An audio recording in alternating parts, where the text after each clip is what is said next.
Good evening and welcome. Starting with our top story this hour. In what could be the most substantive de-escalation bid along the line of actual control, news agency ANI has reported that armies from both sides, India and China, have agreed to disengage in the eastern Ladakh sector in phases. ANI reports indicate that a consensus on three-phase de-escalation was built during the military commander level meet in Chushul on the 6th of November. In the first phase, tanks and armoured personnel carriers will be moved back from their frontline deployment to a significant distance away from the LAC. In the second and vital phase, both sides would be reducing 30% of troops, every 3 from the northern bank of Pangong Tso Lake. Now, the Chinese PLA would be going back to its original position, which is east of Finger 8, while the Indian Army would be coming closer to its administrative Dancing Tapa post. The third and final phase of de-escalation would see both sides move back from the front lines around the southern bank of Pangong Tso Lake area.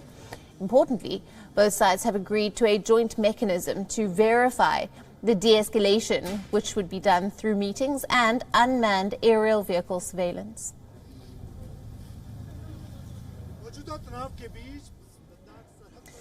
Now we are being joined by our principal diplomatic correspondent, Siddhant Sibal, for more on this. Good evening to you, Siddhant. Now, India and China have both agreed to disengage in the eastern Ladakh sector in phases. This is a very big development in de-escalation. Take us through just how significant this is.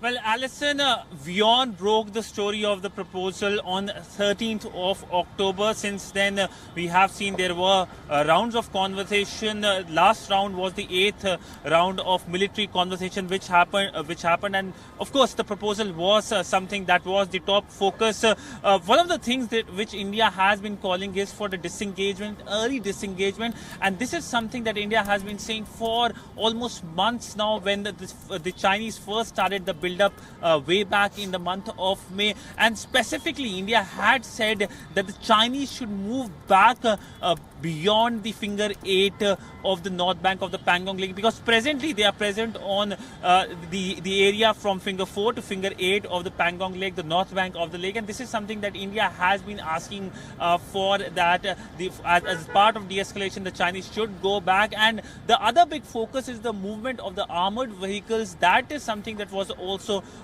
proposed by both sides, and they are looking forward to it, and it is expected that perhaps in next few weeks there can be a formal pact. As of now, the situation hasn't changed at the line of actual control. The situation remains as it was. The Chinese build-up remains at the line of actual control, and that is something that has been a worrying factor here in New Delhi, and that is why the multiple rounds of conversation, whether at the diplomatic level or at the military level, have been taking place. Now hopes are rising that this proposal might be accepted and the Chinese might move back if they accept the proposal. As of now, they haven't accepted any proposal.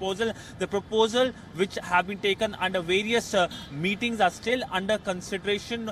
Hopefully, perhaps in next few weeks, there will be a formal acceptance of the proposal by the Chinese.